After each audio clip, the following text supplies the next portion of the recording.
Hey there, my name is Cassie Torresias, and 8 years ago, I launched my own online graphic design studio and booked a one-way ticket to travel the world in pursuit of my own freedom-filled life.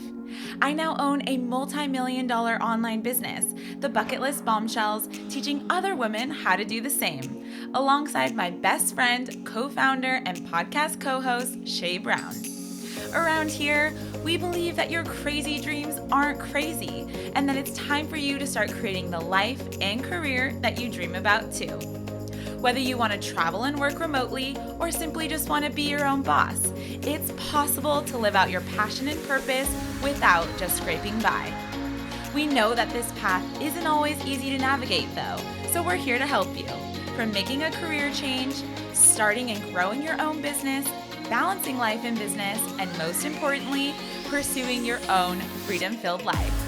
Get ready for real, relatable stories and advice on your journey towards something more. We serve it up BFF style, so pour yourself that third cup of coffee and let's dive in. Welcome to the Freedom-Filled Life Podcast. Hey guys, it's Cassie here. I am so excited to share this episode with you today.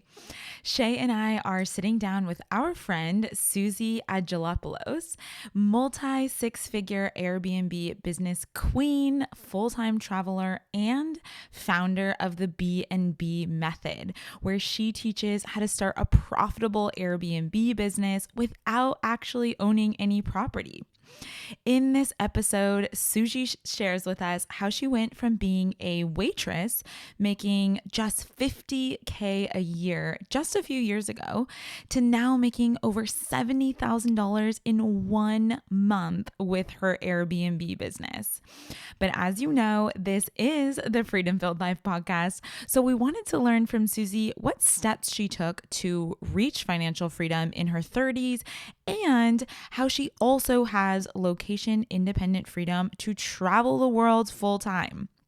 Now, because of Airbnb, Suzie is now living her dream life, her words, not mine. And in this episode, she breaks it down in simple steps to make your dream life possible too. Now, if you're listening and you've been interested in learning more about the short-term rental business, how Airbnbs are a profitable business model, and how you can start an Airbnb business without owning any property, then this episode is for you. Now let's dive in. Well, welcome, Suzie. I'm so excited to have you today with Shay alongside me on the Freedom Filled Life podcast. We were just joking around how we stumbled upon you on Instagram, and I feel like that's how all good friends are met these days. Slid into your DMs, and we just love that you have, such a similar mission of having financial freedom and really wanting to be your own boss and being passionate about travel. So I would love if you could kind of share with everyone who's listening just a little bit about who you are and what you do. Sure. Hi, everyone. I'm so excited and happy to be here. I am Suzie. I basically fell into Airbnb just a few years ago and started traveling the world basically full time as I found the freedom within Airbnb. And then everybody started to ask me like if I won the lottery. So I saw so many people want freedom that I decided to teach other women how to do it as well. And now I own Airbnbs, I run Airbnbs, and I teach women all over the world how to start Airbnb businesses. That's amazing. I feel like you guys have you have a similar mission to Cass and I with teaching, the freedom to travel the world and having the financial freedom. But what I really gravitated towards when I found you was that travel lifestyle, because that's obviously what we and our audience have. So I would love to just rewind a little bit. Like, how and when did you start your business? Was this, accidental, by choice? It sounds like you fell into it. So like, yes. What were you doing before that? Oh man, here we go. This is where life gets good. So I'm Greek, and Greek people own restaurants, primarily. My dad is a restaurateur, and of course, he taught me that I needed to go straight into the restaurant business after college or after high school. And so I was working in the restaurant business for basically my whole life. I opened a restaurant probably like 12 years ago at this point, and was the boss and ran the restaurant and all of that stuff. And that was great, but also it was jail. And so just a few years after opening that, I basically told him, sorry, I don't want to do this anymore. We sold that and I went traveling. And I traveled for about 7 months. I was so jailed that I got pushed into like, I'm out of here. And I just fell in love with traveling, as most of us do. And after that trip, it was so hard for me to go back to a real life of sorts. And so I was constantly looking for ways out. I started a few random businesses, but I just honestly did not have the mindset down pat back then. And every little thing that happened, I would quit. I would say I failed and I quit. And so after like a few years of me starting random businesses and just not going through with it, I decided to go back to Seattle where my family is and open another restaurant, because what else was I going to do? So I go back to Seattle, and Amazon had moved in. And so before Amazon was there, Seattle was pretty quiet and dead, and you could just move right into a restaurant and open one up. It was like no big deal at all. But now, since Amazon moved in, it was expensive. And just to get into like a dead restaurant, it was like $200,000. And so, you know, my father was helping me. He was like, absolutely not. Like, you are not spending that kind of money. And so basically 2 years had passed. I was working in restaurants, waitressing, bartending, like cooking, actually cooking in my old restaurant, dishwashing, like hard laborious work, 60, 70 hours a week, making like no money compared to the hours.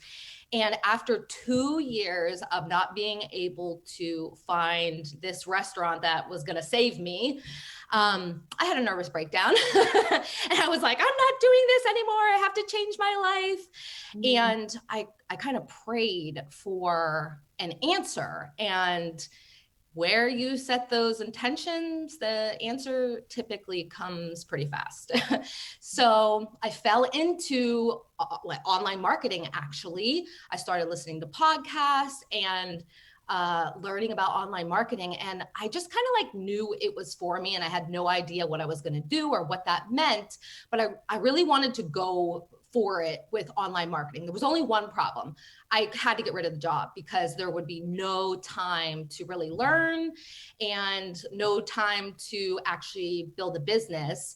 I also had no idea what I was going to do for money during the time that I would build this business. So to make a really long story short, I quit all my jobs on intuition and thought, you know what, I'm just going to figure this out. Like, if all else fails, shit, I'll Uber. Like, I didn't care. I was willing to do whatever it took. So I quit all my jobs in like 1 week, was scared out of my mind. And like all of us good travelers, decided I just need one more trip before I really go after it. I just need one more trip. I went to Bali. With just like trying to clear my mind, and joined a cooking class there, sat next to an older couple that was traveling the world. And I drilled them. I was like, you're doing what I want to do. What'd you do in your life? And they said a lot of things, but we actually live this lifestyle because we have a short-term rental in Hawaii. And that short-term rental makes $210,000 a year after taxes, 9 months. We live in it the other 3 months, and we just travel the world. And my jaw dropped, and I was like, what? I mean, if people could see us, like, our jaws are dropping too. So 5 years ago, $210,000 to me was like 22 million. Like, Yeah. I was like, what the hell? And so, you know, when you set that intention and you just really like pray for the thing that you want, the answers usually come in some form.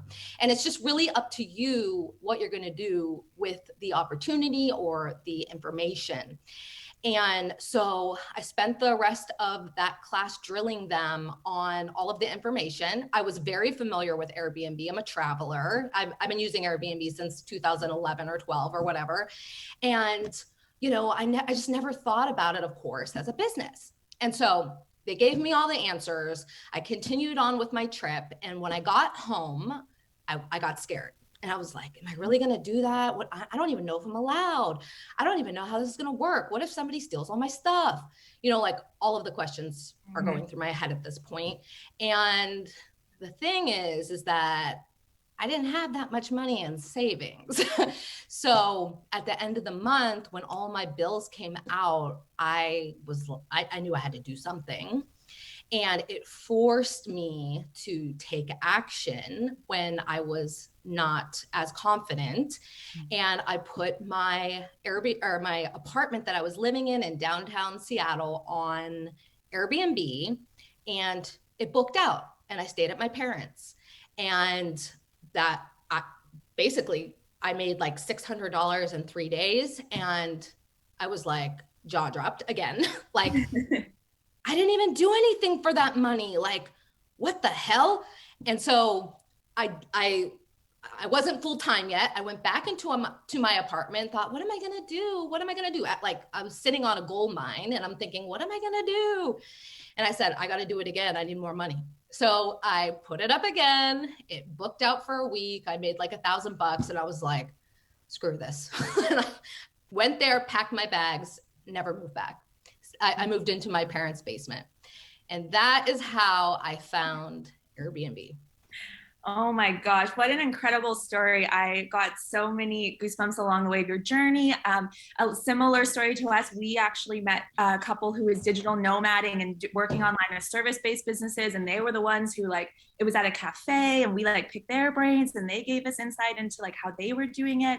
So I really love how you prayed and you brought that intention, you brought that into your life. I feel like we had a similar journey as well. And then it's just about taking that risk. And I also love that you've been living in Airbnbs, because we have been living in Airbnbs for almost a decade. I technically am currently living in an Airbnb. And I love that. And I love your story and your journey. That was so fun to come along that journey with you. So getting into kind of the business model and the way that you run this Airbnb business, it sounds like, and I love that it's such a great way to break into the real estate industry with relatively low risk. But can you speak to the structure of the business model of this sort of rental arbitrage or short-term Airbnb rental type of business without actually owning the property? So I think that's a key piece there. Yeah, for sure. So 5 years ago, I didn't have any money to buy Airbnb, so I had to get creative. And after the first worked, I went on to basically Airbnb anything I could get my hands on. And back then, Airbnb was not as common, and no one was teaching it and no one was even really talking about it. So I just really had to get creative because I needed the money for my dream business that I was building at the same time. So I started to talk to landlords. I started to figure out what the selling points were, and why they would actually let me do something. And back then they had no idea what it was. And so I started working with these homeowners and builders and explaining I'll take care of your property and I'm basically managing it for you for free. And so really what happens is I teach women how to partner with homeowners, with investors, with builders, with anybody with properties.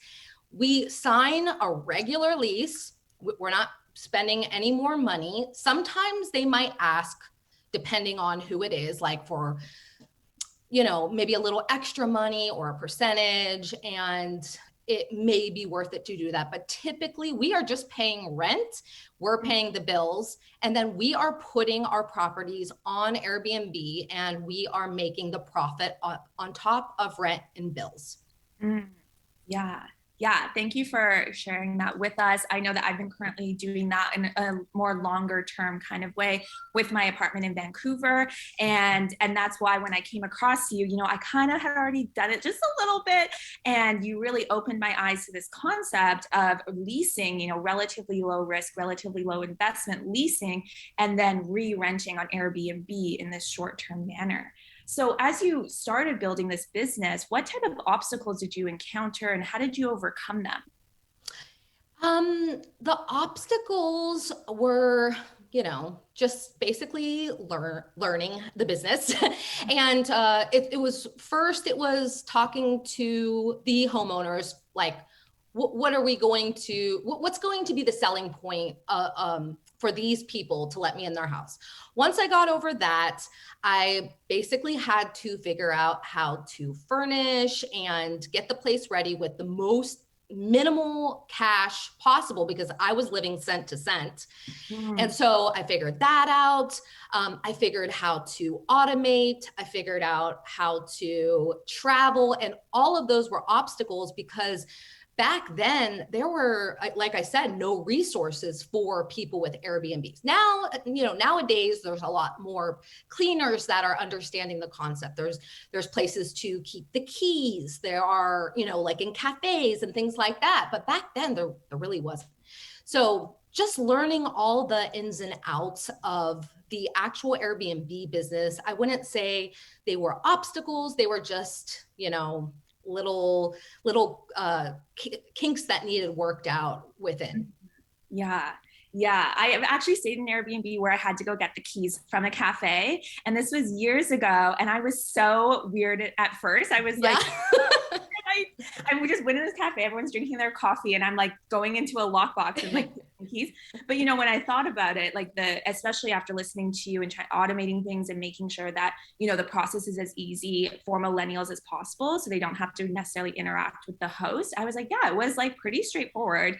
And it was such a cool concept if you don't have the like the button locks or something like that to finish the building. So I have experience in it. It was very smooth. It was a little awkward, but it was smooth for sure. So you mentioned kind of how you worked with landlords and kind of chatting with them or these investors. For those who are skeptical about why a landlord would see the benefit of renting to you to then for you to rent on Airbnb versus them doing it themselves and them making the profits, like what advice would you give, or like how do you kind of move through that obstacle? Yeah, I think it's like, before you understand why it would be good for them and their property, you are skeptical. You're like, why the hell would somebody want me or be okay with me profiting off of their property?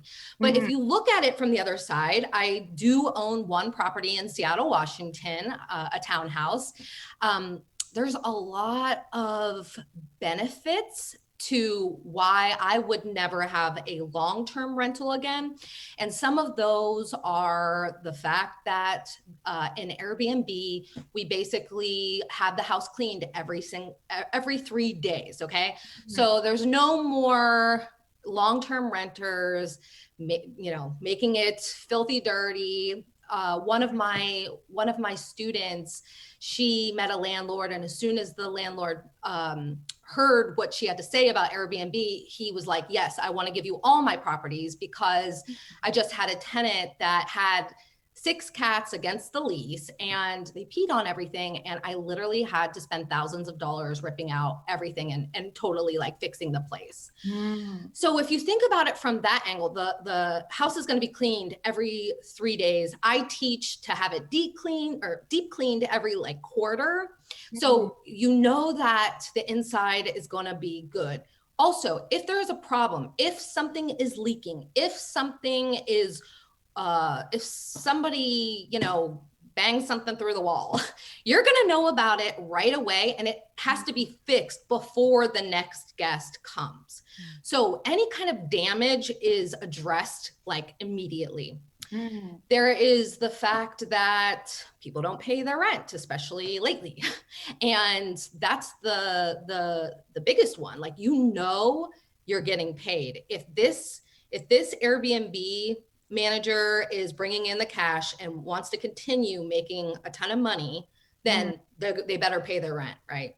Right. So it's just these little factors that you present to the landlord or the homeowner or the builder, and it's actually just a positive thing. So interesting. Thank you for sharing that. I've had, I haven't done it on Airbnb. I've just been doing it sort of like subleasing, and my landlord was like really, really surprisingly open to it. And he's actually had to go in and meet some of my tenants and fix some things for me. So that relationship really worked out. I feel like if you, again, put the attention out there and you find that and kind of build that relationship, and now him and I have a really great relationship that I want to, pitch him into doing something, with allowing me to do the Airbnb route. So I definitely think it's possible. And I agree with you on the damages, actually. So that was his biggest concern. And I was like, you trust me, I will make sure that that's getting taken care of. And he's had like full confidence in that. So I love that. Thank you for sharing. So you started your business back in 2018, and you talked a little bit about how people are paying their rent. You kind of made a little mention there. I know that that's kind of related to the pandemic as to currently, the situation of the economy, but how did the pandemic affect your business? Because you created it before that, what types of growth or declines, adjustments did you have to face? Yeah, so the day that they announced the pandemic, first of all, just FYI, Airbnb is like full. It's like completely booked out. I opened my Airbnb in 2016, actually. So even before that, my very first one, and it was booked every single day. And then all the rest of the Airbnb is booked every single day. So demand is not a thing. The day they announced that this COVID was going to be a worldwide pandemic, I basically lived my worst nightmare. I had all these properties, some of which my parents owned, and basically they announced a travel ban. And I was like, oh my God, what is going to happen? They announced, let's say the pandemic at 3:00, 3:01, all my Airbnb start canceling. And I mean, one by one, all of the reservations, every single last one. And it was one of those moments where it's like a TV moment where I just like shut off my phone and like dropped it. I was like, oh, good night. Good night. Like I didn't know what was going to happen. Obviously, we all had no clue what was happening. And that night I had the worst probably night of my life. I woke up and my dad called me and basically said, don't worry, like we're all in the same boat. You just hang on here. We're going to see what's going to happen and you will be completely fine. And it was just that like, parent thing where he called me and I was like, okay, my dad said it's going to be okay. And so what happened next was again, crazy. So I thought like, okay, I lost my business. I lost all my income because I wasn't full-time online business back then. And I thought, how the hell am I going to pay my bills? All this kind of stuff. And so everybody was canceled. And within a few days, a few things happened. First of all, I had like 8 properties back then. And so all of us Airbnb hosts got together and we started to think of different things that we could do. And we all decided to get travel nurses because obviously the nurses were spreading and going to these hospitals. So I actually immediately filled like 5 of my units. The other 3, I was getting people to getting ready to get other nurses in there, and they started booking. And I was like, this is like maybe a week after everybody canceled. They start booking and I'm like, who in the heck is booking these Airbnb? There's a travel ban. And, it happened to be people from Seattle who were fixing their homes. There were nurses traveling, not wanting long-term, so they were staying in Airbnbs. And it was just like random people traveling. And so my other three started to fill back up. And I was like, you know what? I'm going to see how this goes. Because one of them was my property that I own. And if all else failed, I didn't have to pay the mortgage, right? Because of the stuff going on with COVID. So they fill back up, and then they literally stayed full the entire COVID, 100% occupancy rate, almost. And not only that, but the rates started to go up because so many people got scared and pulled theirs off the market and put long-term renters in there, that there was actually more demand. That was in the lockdown phase of COVID. After people started, June-ish, Airbnb was packed, higher than ever, growing like you've never seen it before. Glamping came onto the scene, all of these tiny homes and tents and things like that. So it was blowing up. People didn't want to stay at hotels anymore because they didn't want to be around other people. So they wanted to stay at Airbnbs where they had more privacy. And it has grown way past what it was in 2019 at this point, because we're only comparing numbers to 2019 since 2020 was so weird. Mm-hmm. And so it's grown way past that. And now I think they're up like 25% from last year, which was already up like 15% from 2019. Yeah, so interesting. I just read an article about that on AirDNA about it being up 25%. And so that's so interesting to hear it from a host perspective. We lived in an Airbnb during the 4-month start of the pandemic in someone's cabin who she wanted something that was long-term. So it's so interesting from the host perspective. She was a wonderful host, and she was sharing too about, what the changes were and how it was going to affect Airbnb. So definitely something I've always been interested in. So I love chatting with you about this. And I know inside your course, the BNB Method, you do teach about how to get into this industry really quickly and easily to like start a short-term rental. Can you tell us about some of the key topics that you cover inside your course and like how maybe someone can become a student and learn from you? Yeah, absolutely. So in my course, we are learning every single step from the point at which you go get your LLC to talking to landlords, what you're going to say, how you're going to say it, who you're going to say it to. You are going to learn what a good location is, and not just from my opinion.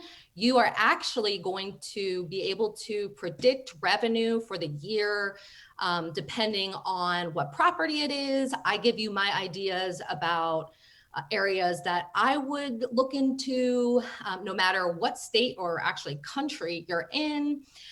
So you're going to have a really good grasp on where and who to talk to and how to say it. And then we do everything from set up the listing in a algorithm friendly way to filling your Airbnb. What do you need? How many do you need of those things? And then all the way to welcoming your first guests and automation. Amazing. So everything. Amazing. I love it. Thank you so much for sharing. We'll make sure to also include a link for any of our listeners to make sure they can check out your course and also follow you along on Instagram, somewhere where I've been following you, and you share your student success stories. And it seems like you and your students have created this freedom-filled life within your business. And I was just curious what type of lifestyle that you've been able to create from starting this short-term rental business. Well, I would call it a dream lifestyle. Just, when you don't have to trade time, sky is the limit. So, of course, what I prayed for was some easy way out. Did I actually think it was possible? No, but I couldn't do these little things that make you a few dollars here and there. I needed something substantial that I didn't have to give a lot of time to, and I could replace my income, which at that time was about $5,000 a month. month.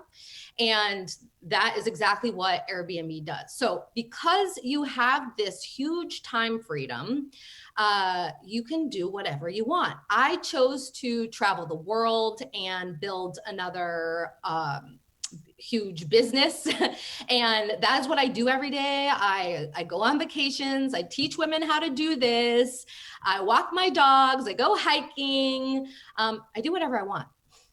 Yeah. I love that. Thank you for sharing. I know it's been a big proponent of us, Yes. free lifestyle. This is the podcast we're on, creating that, not trading time for money and being able to be your own boss. And whether that looks like traveling the world or just, being within your own city with your dog and walking the park. So your dog is so cute, by the way.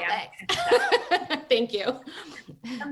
So for someone who is interested in starting a short-term rental business, you touched on some of the costs up front. Like how much would you say those upfront costs are? And like how long until you see a return for those looking to invest? Yeah. So, okay. First of all, there are numerous ways to start this business. If you're planning on arbitraging, which is what we've been talking about, which is the rent to rent model, you will need pretty much in every city first and deposit. So that's going to differ depending on where you're at. In Pittsburgh, it's not very much at all.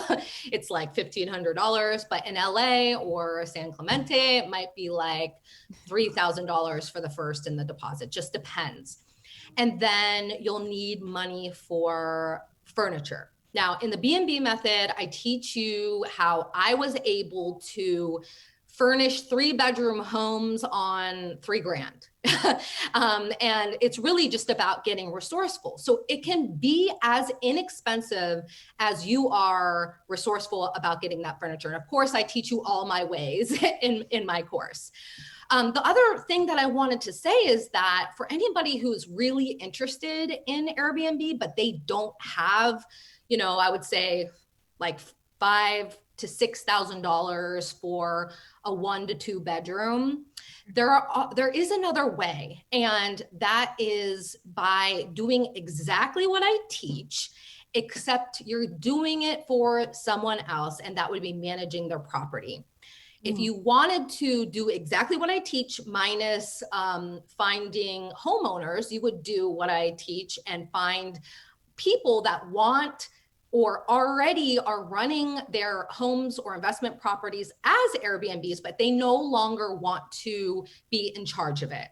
This is in high demand and very high demand since Airbnb has blown up. And you don't need any money to start because the homeowner furnishes and everything. And there's no risk because you're not signing any lease. So if you're risk averse and you don't have a lot of cash up front, there is that option for you and you could still make a lot of money. And in that option, because I think that is primarily the option I've seen here in Playa del Carmen, is that they are then taking they call themselves co-hosts. They take a percentage. So it's a little bit lower profits, but still very profitable. Is that kind of the model? Yeah. And okay, again, this depends on the city. I have somebody who teaches in my program is my client, Amanda. She didn't have the cash up front to do arbitrage. So she started with management and she lives in the Poconos, Pennsylvania, which is a tourist town. She just happens to live in Pennsylvania too. And she has about 15 properties right now, and they are bigger properties. So let me say that, but you're not going to believe how much money she makes. Managing these houses in the Poconos, she's making like anywhere from $25,000 to $30,000 a month in the high season. So that's about 6 months. In the low season, she's making about 10. Okay. So that's a lot of cash. Yeah, yes, I definitely feel like that's happening here in Playa del Carmen during high end versus low season. So thank you for sharing, because I've been really curious about that business model as well. Yeah. So kind of speaking about rental management companies, can you talk about how it's possible to travel full time while you have Airbnbs? Does that mean that you use a rental management company, or do you manage them? Yeah, so I've always managed my own. I recently just hired someone to manage mine in Seattle as I go hard in Pittsburgh. But I've always managed my own. and I have been away from Seattle now for 2 years. It's very possible as long as you set it up efficiently and, you know, you automate things. Now, when I'm in places like Africa, or if I just want to be completely off grid, which is totally fair, if you just need a break from it all, then you know, most of us hosts, we know each other, we have a community. So I do one of two things. I would either have someone babysit my Airbnbs, and then I would do that for them, or you can pay someone a percentage, and there are many companies, there are many people doing that as well, and you can still have a profit margin. You just have to find someone that's like, you know, will meet you halfway, like not charge 25%, but maybe like 10%. But it's so little work that I never have needed to do it till this point, even running another multi-six-figure business. Wow, amazing. Thank you. Sure. Thank you for sharing. So I am totally geeking out on this site I've discovered, AirDNA. I know that it's something you talk about, and we kind of touched on how we're seeing these articles and these trends on like profits are higher or booking time is higher, occupancy is higher. Can you speak to trends that you're seeing in the market? Maybe which cities are trending for profitability? Yeah. So one of the coolest things about having students literally everywhere is I get to see what is happening everywhere. And I'm gonna say this. People ask me this all the time. Where would you get an Airbnb? Everywhere is good. Everywhere is good. And you have to think about this from like a perspective of, yes, you might make less per night in Pittsburgh, Pennsylvania, but rent is $800 here. So you're still making that huge margin. So I would say if you're in any city, it doesn't matter if it's LA or if it's Minnesota or if it's Pittsburgh, Pennsylvania, you can have huge margins. The demand is there. You, like, all of my students book out 95% or higher. The only destinations that you may want to, I don't even know if stay away from, but like not go full force in this moment when the market is kind of weird, is total destination places. So there is enough Airbnb demand in any city, pretty much anywhere, but places that are more expensive, ski resorts or, you know, like lake house places, they're actually seeing a little dip right now. And it most likely has to do with inflation and people not going on these big vacations right now in those kind of areas. But if it's a city or even outside of the city, if people are moving through those areas, Airbnbs are completely booked. I'm completely booked in Seattle, completely. Wow, that's incredible. Yeah. So kind of speaking to those, like where you're choosing and what cities, you know, I've seen a lot of Airbnb and short-term rental changes happening in Vancouver, where I have, you know, my short-term, long-term rental. So I'm curious about how you handle regulations and changes in rules around Airbnb or short-term rentals. Yeah, totally. And so the one thing that I like to tell people is, first of all, regulations are not a bad thing. They're a protection for a city, because when people hear regulations, they freak out. But most of the time, okay, in some cities, you cannot Airbnb. You cannot, don't even try it in downtown New York. Don't try it in Santa Monica and San Francisco. Those places are just very, very regulated. They need to be, you know, or else there would be nowhere for anyone to live. Vancouver, I have a couple colleagues there, and basically what they do is they go into counties that aren't regulated as heavily. So I'm not really sure what the regulations are right now. I know they're more strict in Vancouver. I'm pretty sure. Yeah, so right now you can only rent one property out. It has to be your permanent residency, and you have to live there for, I think, up to 6 months, meaning they're more, because the rental market is tough. You know, they're, like you're saying, there's not a lot of houses for long-term people. They can get these regulations, not super recently, they've been in place for a while. That's kind of the thing that I've been chatting with about people in Vancouver, it's much more common to rent out like a room versus, and no one seems to have multiple properties. So I was just curious. Yeah. So places like Vancouver, they have, people were heavily investing in Vancouver for years now. And I'm sure that was one of the very first places regulated because of the people were buying up the whole, city. So in areas like that, there's just really no way around it it has to be their primary residence. Now, going outside of the city is what I recommend in places like New York and Vancouver. And that's what my colleagues are doing now. I think some of them were grandfathered in, but now they're going to different little counties where it is not regulated as much and getting their Airbnbs there. Now, let me just compare it to Seattle, who has regulations as well. They were new as I had so many Airbnbs. So in King County, which is the main county in Seattle, you as an investor, you can have technically two. One technically needs to be your primary residence. So let's just say one, okay? If you are an investor, there's nothing you can do. You can only have one, and that's that. But if you are doing arbitrage, the homeowner can only have one. You can run as many as you want.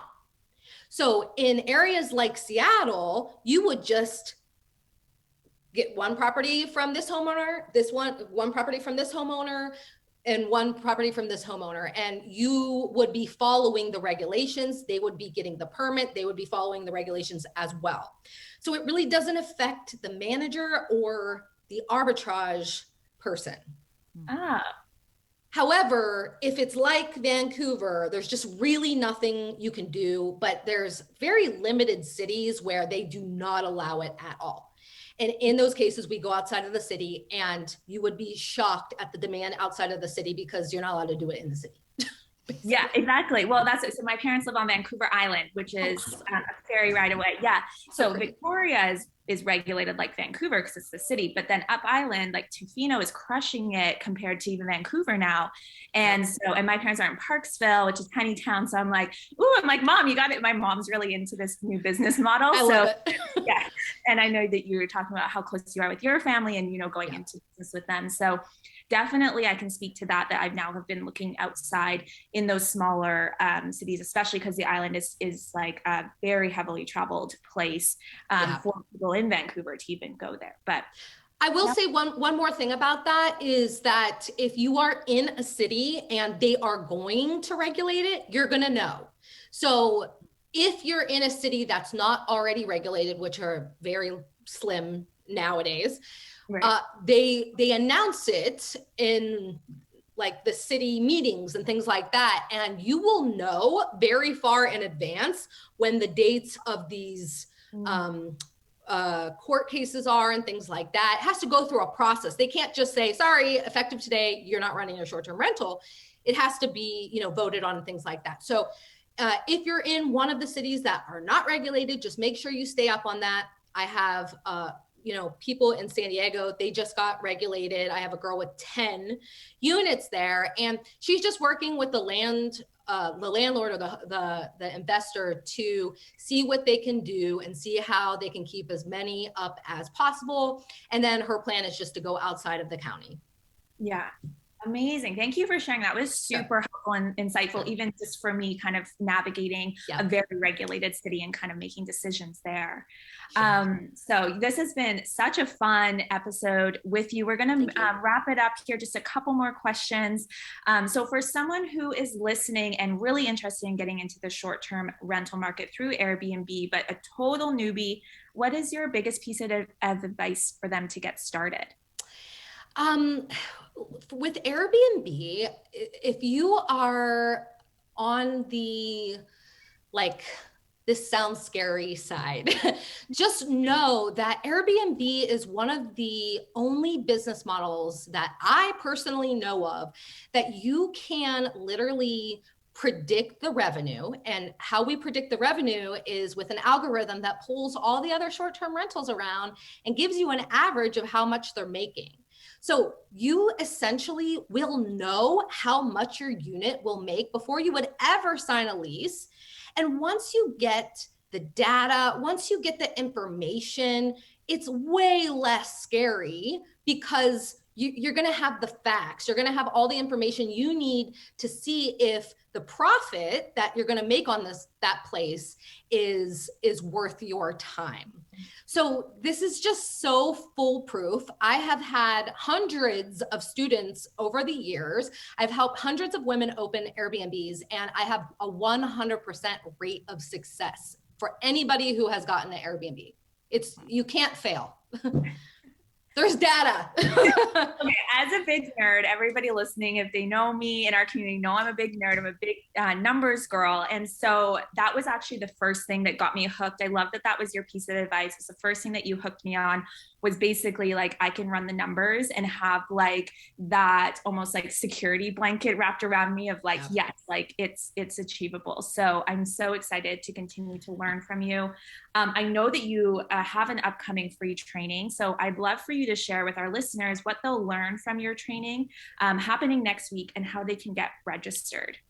Absolutely, yes. So I do an event every single year, and the first day is just really going into all of the ways in which you can start this business, whether it is arbitrage, whether you don't have any money up front, whether you want to put up a tent in your backyard. I'm going to break it all down for you in day one.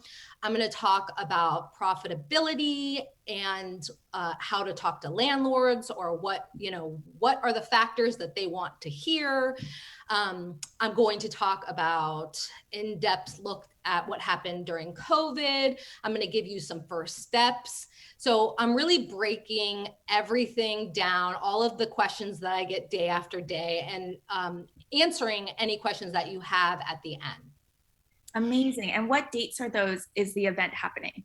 That is June 6th, 7th, and 8th, and you can get registered. I have a link in my bio. I don't know if maybe you guys can put a link. We'll include a link for all of our awesome. listeners. Absolutely.